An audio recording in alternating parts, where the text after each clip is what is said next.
Welcome to Democracy Now!, democracynow.org, The War and Peace Report. I'm Amy Goodman. The U.S. Supreme Court appears poised to uphold President Trump's travel ban, which blocks most people from 7 countries, including Iran, Libya, Somalia, Syria, and Yemen, from entering the United States. During oral arguments on Wednesday, Justice Anthony Kennedy, who is often seen as a swing vote, appeared to side with the conservative wing of the court.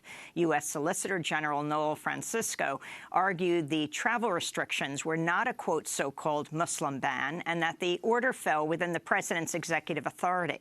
Francisco made the claim even though Trump campaigned for president, calling for a total and complete shutdown of Muslims entering the United States. This is Justice Samuel Alito. If you look at what was done, it does not look at all like a Muslim ban. There are other justifications that jump out as to why these particular countries were put on the list. So it seems to me the list creates a strong inference that this was not done for that invidious purpose. We'll have more on President Trump's travel ban after headlines. Meanwhile, the Trump administration Wednesday canceled temporary protected status for about 9,000 Nepali immigrants who now face the prospect of deportation from the U.S. The move came exactly 3 years after a devastating earthquake in Nepal killed almost 9,000 people. President Trump's nominee to head the Department of Veterans Affairs appears poised to withdraw from consideration amidst mounting scandals. On Wednesday, new details emerged about White House physician Admiral Ronnie Jackson's behavior, including allegations he drunkenly wrecked a government vehicle and created a hostile work environment for his colleagues. Jackson also allegedly routinely handed out prescription drugs to West Wing staff, including the opioid Percocet, the sleeping pill Ambien, and the stimulant modafinil, given to senior White House officials on international trips. Reports have also surfaced Dr. Jackson once drunkenly banged on the hotel room door of a female employee during an overseas work trip in 2015 late at night until the Secret Service intervened. President Trump and his aides spent much of Wednesday publicly defending Jackson against the charges. Lawmakers from both parties have raised concern that Jackson has no experience heading a vast government bureaucracy like the Veterans Administration, the second largest agency in the U.S. government. President Trump fired the previous VA chief, Dr. David Shulkin, who later said it was because of his opposition to Trump's plans to privatize the VA. EPA Chief Scott Pruitt heads to Capitol Hill today, where he'll face questions about a slew of Inspector General investigations into his spending habits and ties to industry lobbyists. Pruitt faces more than a half-dozen inquiries, including charges he paid just $50 a night to live in a Capitol Hill condo linked to a prominent Washington lobbyist whose firm represents a roster of fossil fuel companies. Pruitt then lied by saying the lobbyist did not have business before the EPA. Pruitt had a $43,000 soundproof phone booth installed in his office, which a government watchdog agency says violates spending laws. Pruitt had the EPA spend $3 million on a security detail, including 18 full-time agents. He later demoted officials who challenged his use of those funds and fired a security agent who refused to turn on his car's emergency sirens in order to speed through Washington, D.C. traffic. Pruitt routinely travels first or business class. An EPA official told Politico it's because Pruitt was routinely confronted by economy-class customers angry over his policies. When away from home, Pruitt stays in luxury hotels, and his international travel expenses have soared into 6 figures. And as Oklahoma Attorney General, Pruitt used a private email for state business. He later told the Senate Environment Committee he hadn't. President Trump's personal lawyer and fixer, Michael Cohen, signaled Wednesday he'll claim the Fifth Amendment right against self-incrimination when a lawsuit filed by adult film star Stephanie Clifford, also known as Stormy Daniels, heads to trial. The president has previously criticized people for taking the Fifth. This is Donald Trump speaking just before the election. Here's people taking the Fifth Amendment. 4 people plus the guy who illegally did the server. You know, he put in the illegal server. So there are 5 people taking the Fifth Amendment, like you see on the mob, right? You see the mob takes the Fifth. If you're innocent, why are you taking the Fifth Amendment? By pleading the Fifth, Michael Cohen can avoid being deposed and being forced to reveal information about hush money payments paid to Stormy Daniels and to Karen McDougal, another woman President Trump is alleged to have had an affair with. The payments are a central focus of a criminal probe launched by New York prosecutors against Cohen, which became public after FBI agents raided Cohen's home, offices, and hotel room.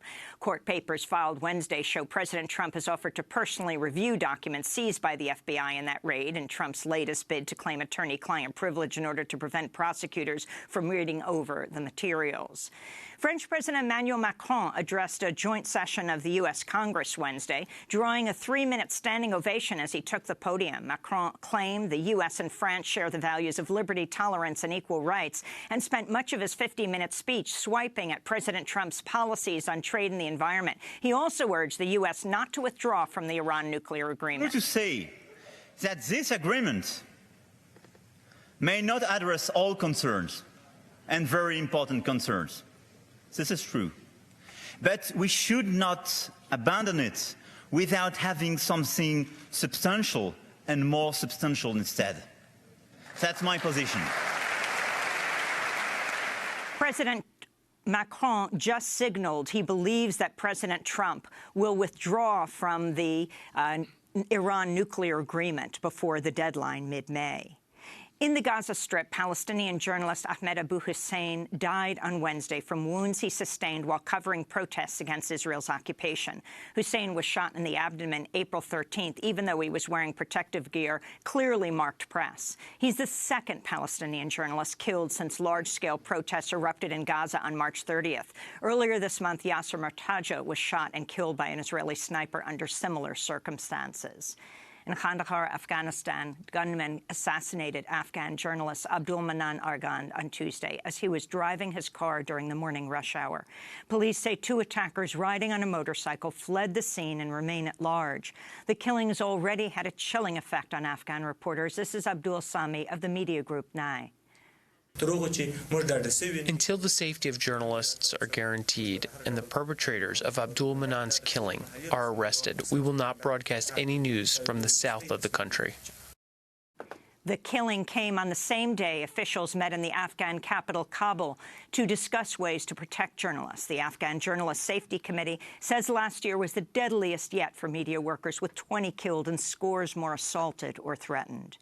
In Okinawa, Japan, hundreds of protesters are in the midst of a week-long demonstration against the construction of a massive new U.S. Marine Corps base. On Wednesday, riot police moved in to arrest scores of people as they held a nonviolent sit-in protest at the gates of Marine Corps Camp Schwab.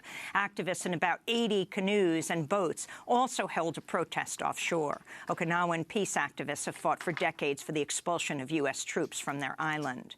Back in the United States, Housing and Urban Development Secretary Ben Carson proposed legislation Wednesday that would triple the rent of the lowest-income families who receive federal housing subsidies. Carson's Making Affordable Housing Work Act would also require many recipients of Section 8 housing assistance to work at least 15 hours a week. Nearly 5 million households would be affected. In Sacramento, California, police arrested 17-year-old former police officer Joseph James DeAngelo on Wednesday, saying they have DNA evidence he's the Golden State Killer, a serial rapist and murderer who terrorized California in the 70s and 80s. The killer was blamed for at least 12 murders, 50 rapes, and a slew of burglaries and other crimes. This is Bruce Harrington, brother of one of the killer's victims. To the entire reservoir of victims out there, my sadness is with you. For the 51 ladies who were brutally raped in this crime scene, sleep better tonight. He isn't coming through the window. James DeAngelo is 72 years old. Philippines peace activist Jerome Abba is speaking out after he was held for 28 hours by U.S. Customs and Border Protection officials at San Francisco International Airport last week before being denied entry into the U.S. Abba says the border agents accused him of being a terrorist, ordered him to strip naked, denied him food for nearly 24 hours, then offered him only pork to eat in an insult to his Muslim faith. This is Jerome Abba describing the ordeal. When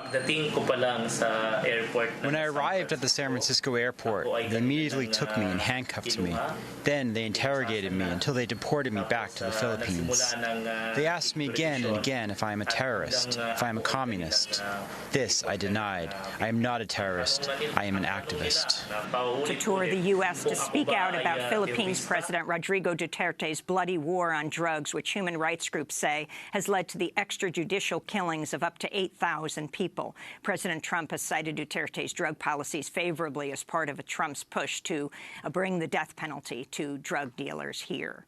And the National Memorial for Peace and Justice opens today in Montgomery, Alabama, a monument to victims of white supremacy in the United States. The museum's centerpiece is a walkway with 800 weathered steel pillars overhead, each of them naming a U.S. county and the people who were lynched there by white mobs. The museum's creation was overseen by Brian Stevenson of the Equal Justice Initiative, who says more than 4,400 black people died by lynching throughout U.S. history. Stevens spoke to Democracy Now! In 2014. Lynching was horrific and terrifying, and we don't talk about it. We put markers about the Confederacy in front of these courthouses, but we don't say a word about the thousands of people that were lynched, hundreds of whom were lynched on courthouse lawns. And those are some of the headlines. This is Democracy Now!, democracynow.org, the War and Peace Report. I'm Amy Goodman. And I'm Nermeen Sheikh. Welcome to our listeners and viewers around the country and around the world.